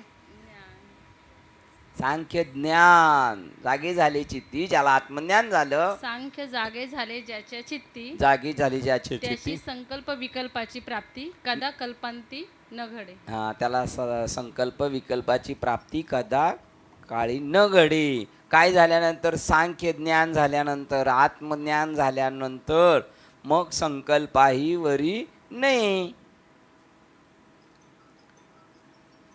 ज्याने आपले सत्य स्वरूप जाणले आहे आणि म्हणून जो शरीर मन बुद्धीशी अधिक तादात्म्य पावत नाही. फोन आलं तरी भीती वाटते ना अशा वेळेला. अशा इतर वेळेला मजा येते, फोन आलं, पण अशा वेळेला भीती वाटते. काय करून काय नाही, काय करून काय नाही. त्याच्या नळीला नख देऊन त्याला खलास करून टाकायचा तिथं जागेवर. ज्याने आपले सत्य स्वरूप जाणले आहे म्हणून जो शरीर मन बुद्धीशी अधिक तादात्म्य पावत नाही. बघा, ज्याने सत्यस्वरूप जाणले तो शरीर मन बुद्धीशी अधिक तादात्म्य पावत नाही. म्हणजे काय? शरीराला मनाला बुद्धीला तो चिटकून राहत नाही. तुझं खरं बाबा, तुझं खरं, तू मोठ्या बापाचा, तुझं घोडं जाऊ दे पुढं, आम्ही येतो बाबा मागून हळूहळू, असं बुद्धीचे तारे तोडायचे नाही. मन आपल्या तुम्हाला सांगतो, ज्या दिवशी आपण सत्यस्वरूपाच्या दिशेने जाणार मनाच्या विरुद्ध होणार, आपल्या बुद्धीच्या विरुद्ध होणार, आपल्या शरीराच्या विरुद्ध होणार. म्हणजे खाल्लं का लगेच उलट्या नाही तर जुलाब चालू होणार. पचणार नाही आपल्याला काही. कारण ते म्हणलं आता तुझं काम राहिलेलं, चल निघ, गो बॅक गांधी ना. ते सायमन गांधी बाबा नाही, सायमन परत जा, चला निघा मागं जा, हात टाकलं तरी लगेच निघून जा, हात टाकलं तरी निघून जा. ज्याने आपले सत्यस्वरूप जाणले आहे म्हणून जो शरीर मन बुद्धीशी अधिक तादात्म्य पावत नाही आणि दृश्य भावना विचार जगाच्या मागं धावत नाही, तो अंतर्यामी शांततेत आणि प्रसन्न चित्ततेत सर्व वासनांच्या छळवादापासून दूर असा राहतो. साक्षात्कारी मानवाने आणखी काय मिळवायचे राहिले असते? मग काय मिळवायचे नाही राहिले असते याचा अर्थ काय सांगतात ते? त्याने लवकर जायचे असते, निघायचे असते. कसं जायचं? चालत जायचं, चालत. ते जाताना सांगतो तुम्हाला. श्लोक क्रमांक 424. बरंच रान उरकलेले दिसते आज. 18 ते 3, 18, 19, 20 आणि हे बरोबर एवढे घेऊच आपण. जर अज्ञानरूपी हृदय ग्रंथीचा पूर्ण नाश झाला असेल, अज्ञानरूपी ग्रंथी म्हणजे काय? शरीर मन बुद्धी चित्त अहंकार या सगळ्याचा नाश. जर अज्ञानरूपी हृदय ग्रंथींचा पूर्ण नाश झाला असेल तर त्या अनिच्छ मुक्त पुरुषांच्या अहम केंद्रित प्रवृत्तीला स्वतः विषयच कारण कसे होणार तेच त्याला डावलून जातील. एकदा झाडाला आग लागली का पक्ष्यांना आवतनं द्यावं लागत नाही. अविद्या कामना आणि कर्म हेच आपल्या सत्यस्वरूपाच्या अनुभूतीच्या प्राप्तीच्या प्रयत्नातील अडथळे होत. अविद्या हृदयरूपी हृदयरूपी ग्रंथी म्हणजे काय? अज्ञानरूपी हृदयरूपी ग्रंथींचा नाश म्हणजे अविद्या कामना आणि कर्म हेच आपल्या सत्यस्वरूपाच्या अनुभूतीच्या प्राप्तीच्या प्रयत्नातील अडथळे होत. आपण जात असताना हे आपल्याला बाजूला घेऊन जाणारे आहेत. वेदांत शास्त्रात त्यांना हृदय ग्रंथी म्हणतात. कळालं? हृदय ग्रंथी कशाला म्हणतात? श्लोक क्रमांक 224 लिहून ठेवायच्या घरी, वाचताना लिहून 424 लिहून ठेवायचा. असं एखादं पेज ठेवायचं, त्याच्यात आपल्याला आवडलेले श्लोक लिहून ठेवायचे याच्यामध्ये. असं पुढच्या वेळेला नाही आपल्याला हे राहणार, मग अडचण नाही येणार, पटकन शोधून येता येईल. हे पेजसुद्धा हरवू शकतं, मागच्या कोरा पानावर लिहून ठेवायचं म्हणजे टेन्शन नाही. तुमच्याकडे ग्रंथ आहे का? मग तुम्ही कशावर लिहून ठेवणार? एक पेजवर लिहून ठेवणार. तुम्ही म्हणता चालेल खुशाल. विनायक महाराज म्हणलेलं मजा येते. असं काय झालं? अविद्या कामना आणि कर्म हेच आपल्या सत्यस्वरूपाच्या अनुभूतीच्या प्राप्तीच्या प्रयत्नातील अडथळे होत. वेदांत शास्त्रात त्यांना हृदय ग्रंथी म्हणतात. हृदय म्हणजे या ठिकाणी शरीरभर रक्ताचा पुरवठा करणारे इंद्रिय नसून ते मानवाचे व्यक्तिमत्व होय. हृदय म्हणल्यानंतर तिथं हे गडबड करणार. अविद्या कामना आणि कर्म मानवाचे मूळ व्यक्तिमत्व हे या 3 ग्रंथींनी बांधून टाकलेले असते. जेव्हा त्या तिन्हींचा संपूर्णपणे छेद होतो तेव्हा आत्मज्ञानाचे ज्ञान सहज होते. हा संसार वृक्ष तोडताना सांगितलं ना, ते खडग ज्ञानरूपी खडग चालवायचं आणि ते आतमध्ये नामसाधना करताना ती कामना संपते, अविद्या संपते, कर्म संपलं जातं. जेव्हा त्या तिन्हींचा पूर्णपणे छेद होतो तेव्हा आत्मज्ञानाचे ज्ञान सहज होते. झोपेत सुद्धा त्याचा अक्षता नाश होतच असतो. झोपेत सुद्धा आपण हे कामना असतात का? झोपेत काही कर्म असतं का? झोपेत काही कर्म करतो का? नाही. अजून अविद्या असते का? मी देव आहे असं त्यावेळेला आठवतं का? नाही आठवत. तेव्हा पण तोच अनुभव असतो, पण ते जागं झालं का परत आपल्या डोक्यावर आहेच, ती मानगुटीवर बसतं लगेच. झोपेत सुद्धा त्याचा हा अनुभव आपण रोज घेतोय, पण त्याची वृद्धी याने होणार आहे, वाढ याने होणार. झोपेत सुद्धा त्याचा अक्षता नाश होत असतो, परंतु झोपेत काही साक्षात्कार होत नाही, स्वात्मानुभूती येत नाही. या ग्रंथीचा नाश संपूर्णता व्हावास हवा, तेवढ्या पुरता 2-4 तास रात्रीचा नको. जेव्हा व्यक्तीला सत्यत्वाचे अनंतत्वाचे ज्ञान होते, अनंत तत्वाचे ज्ञान होते, तेव्हा आत्मतत्वा संबंधीचे अज्ञान संपते. जेव्हा देवाचं खऱ्या परमात्मा स्वरूपाचं ज्ञान होतं तेव्हा अज्ञान शिल्लक राहत. सूर्य उगवल्यानंतर अंधार राहत नाही. जेथे अज्ञान संपलेले असते तेथे कामना उद्भूत होत नाहीत. अज्ञान संपलं का काही अपेक्षा राहत नाही. जेथे वासना नाही तेथे कर्म नाही. जेव्हा हृदय ग्रंथी तुटतात तेव्हा त्या व्यक्तीस दृश्य भावना विचार जगताची जाणच का असावी, तेव्हा त्याच्या दृष्टीने जगत नाही शिल्लक राहत. तुम्ही आणि मी काही खेळ वस्तूच्या मागे धावत नाही, कारण आपणास त्याची इच्छा नसते. आता आपण जाऊ का क्रिकेट खेळायला? पण नाताला घेऊन जातो का नाही? आणि नाता बरोबर खेळतो की नाही? मग नातासारखंच खेळतो का खोटं खोटं खेळतो? आता आपण प्रपंच खोटा खोटा करतो का खरा खरा? मी काही खेळवस्तूच्या मागे धावत नाही, कारण आपणास त्याची इच्छा नसते. तरी सुद्धा भोवती जमलेल्या बालकांचे मनोरंजन करण्याकरता आपण खेळूही. आता आपलं खेळणं कसं चाललंय? आपण यावेळी जो खेळ खेळतो तो आपण मुले असताना खेळ खेळत होतो त्यावर वेगळा असणार. लहानपणी खेळत होतो का नाही? आता हे भांडी कुंडी खेळत होते, आपण घरून बाहेरून आलं का लगेच चहा ठेवत होते का नाही? आता तसं त्याचे खेळणार का आपण? नाही. त्यावेळी आपण जीवभाव आणि अहम केंद्रित कामनाचे जीवन जगत होतो लहानपणी. आता नाही. आता आपला खेळ